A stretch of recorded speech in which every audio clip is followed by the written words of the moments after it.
very best thing that any campaign organization can do is to work out what its political demand is. In other words, what needs to happen politically for it to succeed in its objectives, and to create an internet and online viral campaign. And I've seen examples of really successful campaigns since I've been an MP.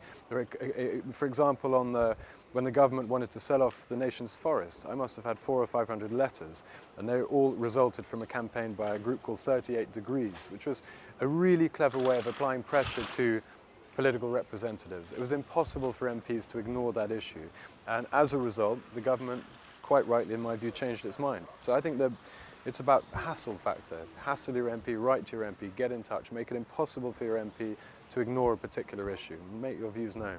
And the internet is the most obvious tool for doing that.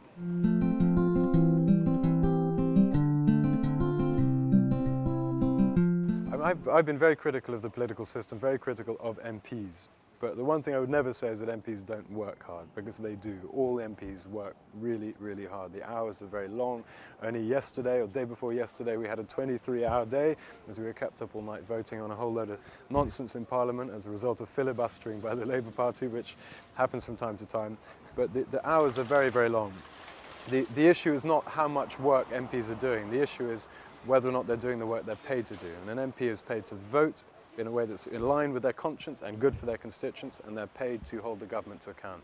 And because of the structure of our democracy, on the whole, they will do neither, because they're either on the government payroll, which means they're obliged always to support the party they belong to, or they want to get onto the payroll, in which case they're just as likely to be obedient to their party. And that's a major flaw in the political system. It's not about the time. MPs do work hard.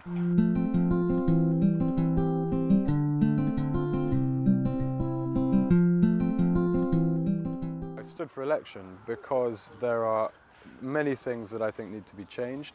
I think there's not enough emphasis on the environment, for example, which is an issue I've campaigned on for years, and I don't think there's enough energy within Parliament for political reform, without which we're not going to get anything right. So those are big issues that got me involved in politics.